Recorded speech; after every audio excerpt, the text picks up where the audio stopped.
राम राम मित्रांनो, मी अमोल कोळेकर पाटील. महाराष्ट्राचे माजी उपमुख्यमंत्री म्हणा आता ते अजित पवार यांच्या चितेची अजून अग्नी देखील संपलेली नाहीये. त्यांची चिता अजून थंड झालेली नाहीये. तोपर्यंत राष्ट्रवादी काँग्रेस पक्षामध्ये खूप मोठ्या मोठ्या उलथापालथ होण्यामध्ये सुरुवात झालेली आहे. आणि ही उलथापालथ झाली ती फक्त आणि फक्त सत्तेची खुर्ची मिळवण्यासाठी. मित्रांनो, अतिशय वाईट आणि धक्कादायक गोष्टी समोर येत आहेत. अजित पवारांचा विमान अपघातामध्ये झालेला मृत्यू आज त्यांचा तिसरा दिवस आहे. माती सावडण्याचा दिवस होता आणि अजूनपर्यंत अजित पवारांच्या अस्थी ह्या विसर्जित आज करण्यात आल्या खरं तर. परंतु अजित पवारांच्या अस्थी विसर्जित करण्या अगोदर राष्ट्रवादीमध्ये अजित पवारांचं पद हे कोणाला मिळणार, अजित पवारांची खुर्ची कोणाला मिळणार, या सगळ्या गोष्टींसाठी स्वप्न रंगू लागलेले आहेत. आणि हे खुर्च्या मिळवण्याचं कटकारस्थान त्यांच्या पक्षातल्या नेत्यांकडनं सुरू झालेलं आहे. मुळात मला हा प्रश्न या ठिकाणी पडलेला आहे की इतकी घाई का आणि कोणाला. सगळ्यात महत्वाच्या धक्कादायक गोष्टी समोर आलेल्या आहेत. एक अत्यंत महत्वाची आणि धक्कादायक गोष्ट ही आहे की अजित पवार जे उपमुख्यमंत्री होते, या उपमुख्यमंत्री पदाची जागा कोण भरून काढणार.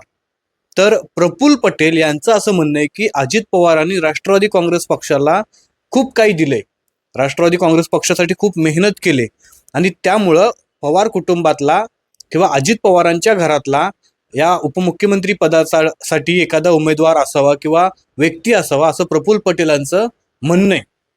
प्रफुल्ल पटेलांना इतकी काळजी का बरं पडते तुम्हाला मी पुढे सांगेल, किंवा प्रफुल्ल पटेल एवढी काळजी का करायला लागलेत.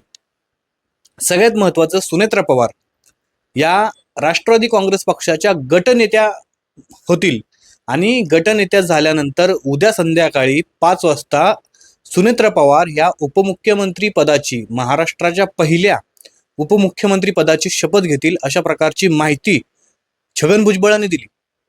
मित्रांनो, मुंबईमध्ये म्हणजे अजित पवारांची चिता बारामतीमध्ये अजून जळते. अजून त्यांच्या अस्थींचं विसर्जन नाही झालं, त्यांच्या आत्म्याला अजून शांती नाही लाभली. तिकडे त्यांचा पूर्ण तो विधी आणि कार्यक्रम सगळा सुरू आहे. आणि राष्ट्रवादी अजित पवार गटातल्या मंत्र्यांचं मुंबईमध्ये फडणवीसांच्या बंगल्यावरती मला हे पद पाहिजे, मला ते पाहिजे, यासाठी गप्पा चर्चा आणि सगळ्या गोष्टी सुरू आहेत. म्हणजे राजकारण किती भयानक असतं याचं उत्तम उदाहरण तुम्हाला ह्या सगळ्या दिवसांमध्ये बघायला मिळेल.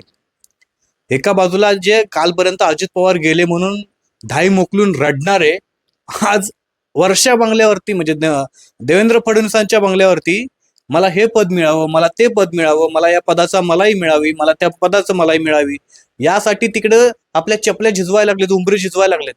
किती भयानक गोष्टी. ज्या पद्धतीनं सुनेत्रा पवारांना उपमुख्यमंत्रीपदी बसवायचं कटकारस्थान हे सुनील तटकरे आणि प्रफुल्ल पटेल यांचंय. का बसवायचं तुम्हाला मी अत्यंत महत्वाची गोष्ट सांगतो. सुनेत्रा पवार बारामती लोकसभेमधून निवडणूक लढवली होती, परंतु त्यांचा पराभव झालेला आणि त्यांना राज्यसभेवरून खासदार बनवण्यात आलं होतं. आता सुनेत्रा पवार जर महाराष्ट्राच्या उपमुख्यमंत्रीपदी आल्या तर राज्यसभेची जागा खाली होईल, बरोबर. केंद्रामध्ये सुनील तटकरे आणि प्रफुल्ल पटेल हे सध्या दोघं जण बघतात. म्हणजे सुनील तटकरे महाराष्ट्राचे प्रदेशाध्यक्ष होते आणि प्रफुल्ल पटेल खासदार होते. प्रफुल्ल पटेलांना त्या ठिकाणी सुनील तटकरेंना केंद्रामध्ये मंत्री बनायचंय. केंद्रामधलं ही जी त्यांची लालच आहे म्हणा किंवा ही जी त्यांची लालसा आहे, ही त्यांना दिवस रात्र झोपू देत नाही. आणि जर का सुनील तटकरे केंद्रामध्ये जर मंत्री झाले तर प्रफुल्ल पटेल अजित पवार गटाच्या पक्षाचे राष्ट्रीय अध्यक्ष होतील. आणि या 2 गोष्टींसाठी, या 2 पदांसाठी या दोघांना रात्रभर झोप लागना. कधी एकदा आम्ही त्या सुनेत्रा वहिनींना उपमुख्यमंत्री पदाची शपथ घेऊन देतोय आणि कधी आम्ही या पक्षाचे बाप बनतोय असं त्यांना वाटायला लागलंय. दुसरीकडे संधी साधू अजून कोण कोण आहे त्यामध्ये, छगन भुजबळांचा सगळ्यात मोठा डाव आहे. म्हणजे ज्या पद्धतीनं छगन भुजबळांची तब्येत खालावली होती, ते हॉस्पिटलाइज होते, हॉस्पिटलमधून बऱ्याच गोष्टींचं हे सगळं सुरू होतं आणि अचानक छगन भुजबळ आता ऍक्टिव्ह झालेले. त्यांनी शरद पवार अजित पवारांची राष्ट्रवादी अस्थिर कशी होत चालली आणि तिला स्थिर कशी आणायचे, यासाठी आता छगन भुजबळांनी कंबर कसलेली स्थिर करण्यासाठी. अरे म्हणजे काय चाललंय. या सगळ्यांमध्ये धनंजय मुंडे देखील मागे नाहीयेत. ज्या धनंजय मुंडेंवरती संतोषांना देशमुखांच्या प्रकरणामधल्या केसेसमुळं मंत्रीपद गमावण्याची वेळ आली होती, अजित पवार जाताच धनंजय मुंडे देवेंद्र फडणवीसांचे शेपूट म्हणा किंवा त्यांचा पदर घेऊन त्यांच्या मागे मागे फिरताना आज आपल्याला दिवसभर बघायला मिळाले. दिवसभर आज धनंजय मुंडे वर्षा बंगल्यावरती ठाण मांडून होते की काहीही झालं तरी ह्या नवीन मंत्रिमंडळामध्ये किंवा ह्या चेंजेस होणाऱ्या मंत्रिमंडळामध्ये आमचं वर्णी लागावी आणि आमच्या गळ्यामध्ये एकदाशी त्या मंत्रिपदाची माळ पडावी, म्हणजे आम्ही आमचं गुलाल लावून सगळे मोकळे. अरे, ज्या तुमच्या पक्षाचा अध्यक्ष, ज्यांनी तुम्हाला राजकारण शिकवलं, ज्यांनी तुमच्याला राजकीय मोठं केलं, तो माणूस मेल्यानंतर साधी तुम्हाला 2 दिवसाचा देखील वेळ निघत नसेल तर तुम्ही किती तुमचं त्या नेत्यांवरती प्रेम होतं हे सगळ्या प्रकरणामधून दिसून येते. मित्रांनो, या सगळ्या प्रकरणामध्ये अशा प्रकारच्या गुप्त चर्चा सुरू आहेत. प्रफुल्ल पटेल आणि सुनील तटकरे हे भारतीय जनता पार्टीचे एजंट आहेत, जे अजित पवारांसोबत राहून काम करत होते.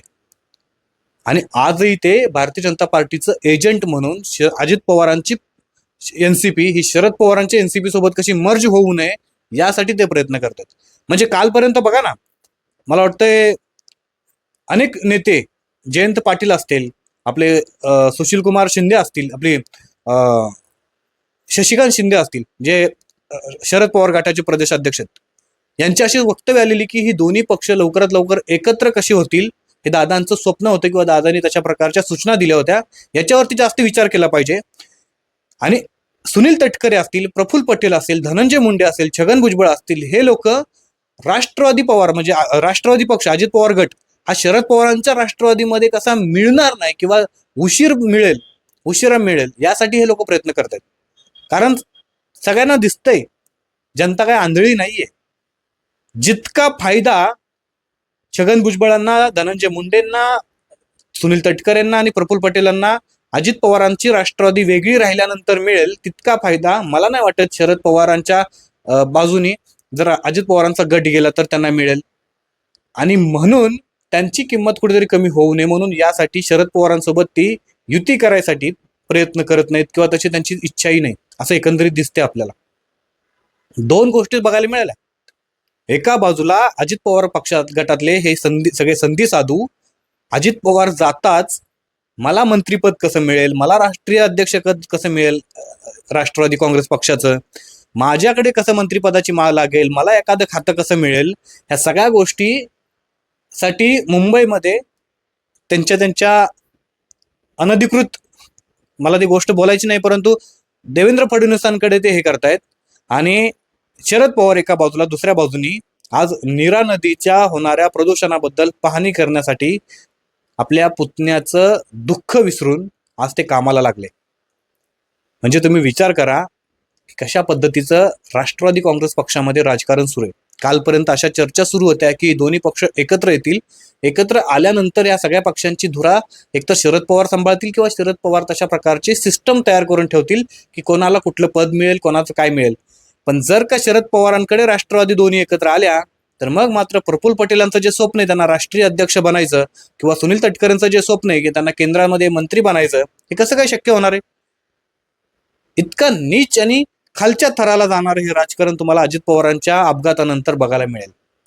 मित्रांनो, ह्याच्यामध्ये सगळ्यात महत्वाची गोष्ट अशी, जरी सुनेत्रा पवार या महाराष्ट्राच्या पहिल्या उपमुख्यमंत्रीपदी विराजमान झाल्या किंवा उद्या संध्याकाळी त्यांनी शपथविधी घेतला, तरी अजित पवारांकडे असणारं अर्थ खातं हे सुनेत्रा पवारांना मिळणार नाही. अजित पवार यांचा अर्थ खात्यावरती खूप दांडगा अभ्यास होता. एकदा नाही तर त्यांनी 4 ते 5 वेळा, 6 ते 7 वेळा उपमुख्यमंत्री पदाचा कार्यकाळ असताना 5 ते 6 वेळा अर्थ खातं सांभाळलेले. कुठलेही मुख्यमंत्री असू द्या, ते उपमुख्यमंत्री असताना अर्थ खातं सांभाळायचे. परंतु सध्या महाराष्ट्रावरती भयानक पद्धतीचं कर्ज वाढत चाललेलं, जवळ 11 लाख कोटी रुपयांचं कर्ज महाराष्ट्र राज्यावरती आहे. आणि हा सगळा एकंदरीत कर्जाचा बोजवारा बघितला तर या वर्षी जे फेब्रुवारी महिन्यामध्ये आपल्याला बजेट काढायचं आहे वर्षाचं, हे बजेट अत्यंत हुशारीनं, काटकसरीनं आणि या राज्याला दिशा देणारं काढावं लागणार आहे. ते इतक्या कमी वेळामध्ये सुनेत्रा पवार तर काढू शकत नाहीत. ही काळ्या दगडावरची पांढरी रेषा. या गोष्टीचा फायदा घेत अर्थ खातं हे देवेंद्र फडणवीस आपल्या स्वतःकडे ठेवणार आहेत. तसं त्यांनी चाचपणी देखील तयार केलेली आहे, अधिकाऱ्यांशी चर्चा सुरू केलेल्या आहेत. आता मग सुनेत्रा पवार फक्त उपमुख्यमंत्री पद होणार आहेत का, किंवा सुनेत्रा पवारांकडे कुठलाही सभागृहाचं सदस्य नाहीये, पद नाहीये, आणि असं असताना ते उपमुख्यमंत्री कसं होणार. पहिल्या प्रश्नाचं उत्तर असं आहे मित्रांनो की जर उपमुख्यमंत्री पद फक्त सुनेत्रा पवारांना मिळणार असेल आणि अर्थमंत्रीपद देवेंद्र फडणवीस काढून घेणार असतील तर मग सुनेत्र पवारांना कुठलं देणार आहे? तर त्यांना स्पोर्ट्स म्हणजे खेळाचं एक खातं मिळू शकतं जे अजित पवारांकडेच होतं. आणि देवेंद्र फडणवीसांकडे असणारं गृह खातं हे तर उभ्या आयुष्यामध्ये देवेंद्र फडणवीस कधीही सोडणार नाहीत. का या खात्यासाठी त्यांनी एकनाथ शिंदेसोबत दुश्मनी घेण्यासाठी देखील तयारी दर्शवली होती. त्यामुळं गृह खातं तर देणार नाहीत. हा विषय सार्वजनिक बांधकाम असेल हे आपलं एकनाथ शिंदेकडे आहे. आणि महसूल खातं हे बीजेपीकडे. कदाचित महसूल खातं हे सुनेत्रा पवारांना देऊ शकतात, जे राजकीय मंत्रिमंडळापैकी किंवा पदांपैकी खात्यांपैकी 3 ते 4 5 नंबरचं खातं आहे महसूल खातं. हे कदाचित सुनेत्रा पवारांना मिळू शकतं. परंतु अर्थ खातं अत्यंत महत्वाचं होतं, ते राष्ट्रवादी काँग्रेस पक्षाकडे राहणार नाही, ते भारतीय जनता पार्टीकडे निघून येईल. दुसरी प्रश्न असा होता की सुनेत्रा पवार सध्या आपल्या विधान परिषद किंवा विधानसभा ह्या दोन्ही सभागृहाचं सदस्य नाहीये त्यांच्याकडे कुठलेही. आणि कायदा असा सांगतोय की जर तुम्हाला महाराष्ट्राचा मंत्री बनायचा असेल तर 6 महिने तुम्ही कुठल्याही पदाशिवाय म्हणजे कुठल्याही सभागृहाचं सदस्यत्व नसताना तुम्ही 6 महिन्यांपर्यंत त्या राज्याचं मंत्री बनू शकता. त्यामुळे काय होईल, आता अजित पवारांची पोटनिवडणूक लागेल बारामतीमध्ये येणाऱ्या 6 महिन्यामध्ये. सुनेत्रा पवारांना त्या निवडणुकीमधून जिंकून यावं लागेल किंवा विधान परिषदेवरती त्यांची वर्णी लागावी लागेल. आणि त्याच्यानंतर मग 6 महिन्यानंतर त्या अधिकृतरित्या सभागृहाच्या सदस्य बनतील. पण तोपर्यंत त्या उपमुख्यमंत्रीपद नक्की बनू शकतात. एवढ्या सगळ्या पॉसिबिलिटी आहेत. परंतु या सगळ्या प्रकरणामध्ये 2 गोष्टी मात्र दिसणार नाहीत आपल्याला. दोन्ही शरद पवार आणि अजित पवारांचं जे राष्ट्रवादी आहे त्या दोन्ही राष्ट्रवाद्या एकत्र येणार आहेत. अशा प्रकारचं जे अजित पवारांनी 8 फेब्रुवारी नंतरची तारीख दिली होती की 7 तारखेला सगळे जिल्हा परिषद आणि पंचायत समितीचे निकाल लागतील आणि आपण दोन्ही पक्ष एकत्र करण्याच्या निर्णयावरती 8 तारखेला बसून विचार करू, असं अजित पवारांचं प्लॅनिंग होतं किंवा त्यांनी सांगून ठेवलं होतं. आता हे 8 तारीख पुढे जाण्याची शक्यता आहे, कारण हे एवढ्या लवकरात लवकर दोन्ही पक्ष एकत्र होऊ देणार नाहीत आणि ते होणारही नाहीत. कारण लांडगे जे बसलेले आहेत ना, ह्यांना मलाई खायची आहे. आणि जर दोन्ही पक्ष एकत्र आले तर मग मात्र मलाई खाता येणार नाही. ही त्यांची सगळ्यात मोठी पोटदुखी आहे. तुम्हाला काय वाटतं? अजित पवार जाऊन अजून काही तास उलटले नाहीये तोपर्यंत अजित पवारांच्या पक्षामध्ये अशा प्रकारच्या मोठमोठ्या फोडाफोडी, इतक्या मोठ्या उलतापालत घडामोडी आणि घटना सुरू आहेत. नक्की यामध्ये कोणाला घाई झाले, अजित पवार गेल्याचं दुःखापेक्षा मंत्रीपदी कोण बसणार किंवा कोणाच्या मध्ये राष्ट्रवादी काँग्रेस पक्षाची आपल्याला राष्ट्रीय अध्यक्षपद कोणाच्या गळ्यात पडेल, काय एवढी कोणाला घाई झाली. आणि दुसऱ्या गोष्टीने जर ह्या दोघांना एकत्र यायचं असेल तर त्यामध्ये कुठला मेन नेता आहे त्याला राष्ट्रीय अध्यक्षपद मिळावं. तुम्हाला काय वाटतं? तुमचं म्हणणं काय ते कमेंट करून नक्की सांगा. बाकी चॅनल आपल्या सबस्क्राईब नसेल तर नक्की करा. जय शिवराय, जय शंभूराजे, जय मल्हार.